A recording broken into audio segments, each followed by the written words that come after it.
We have Kevin and Lua Pauls joining us this morning to talk about a really cool experience that, Lua, you had this weekend. Before we get to that, let's talk a little bit about the back, kind of information when it comes to what you guys do, because you guys are a bit of a tandem with the Niverville NightHawks. Tell us a little bit about the broadcasting team that you guys have.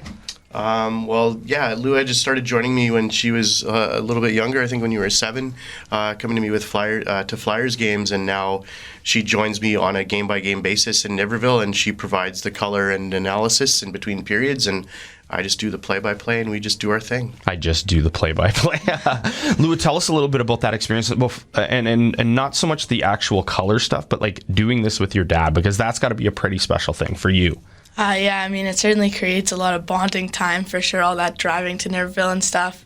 But it's something that I wouldn't really get to do all that much, And at first, when I first started doing it, I didn't really understand hockey, but my dad's a good teacher, so I got to learn more about it, and then, it's just kind of a whole experience. Do you play the game at all, or is it just kind of something there that now that your dad is, or not now, but now that your dad is involved with the NightHawks, you were like, yeah, this is really cool, and yeah, it does bring me closer to my dad?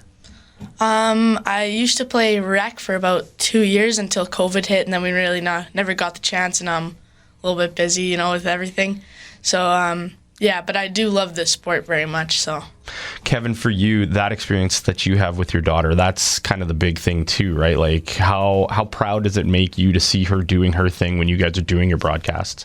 Oh, it's awesome, because how many dads get to do that specifically, right? Especially something that I love so much, and for Lua to take a part of it, and then, like I was saying to you earlier, she comes in with her intermission report, and I just step back and I'm in awe with what she's paid attention to the details. And I always say, your opinion's not wrong, and she has that part of it down. Like just talking about what she sees from the play, because everybody from their own standpoint has an opinion on how the game goes. It's just really neat. And then seeing her do the Jets game the other day, it was just in shock the whole time. It was so cool. And that's the next thing that we need to talk about. You were part of the Winnipeg Jets Next Gen Takeover as part of the broadcasting team for the first period. What was that experience like?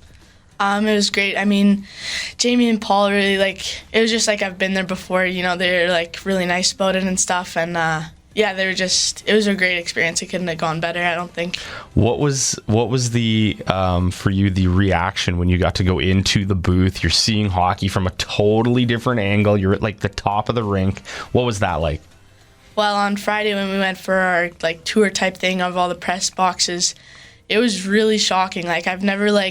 I've always seen the boxes and wonder what was up there, but seeing it from there is crazy, because it's just such a weird spot to look at it, but it's at the same time it's just takes your breath away almost. All you needed was a goal to happen, and unfortunately it didn't. But what do you take away from that experience being at the Jets game, and how do you kind of bring that to what you do now with your dad with play-by-play for Niverville?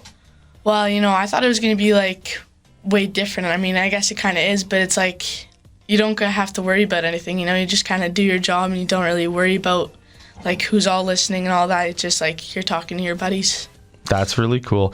Kevin, out of all of this, for you, what was it like to be brought up to? Because you were telling me you weren't originally supposed to be in the booth with them. You got a chance to see her do her thing.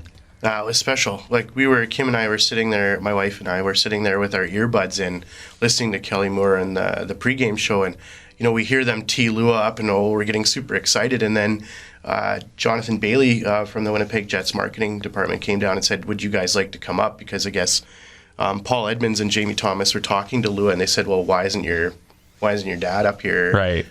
Because of this experience. So they were kind enough to invite us up, and what a spectacular opportunity. I'm sitting there watching my daughter do an NHL pregame with Kelly Moore, who's been around with the Jets and Moose for many years, and then Paul Edmonds and Jamie were just fantastic to her. So I sat there with proud dad face on for the entire time and wanted that period to last about 3 hours.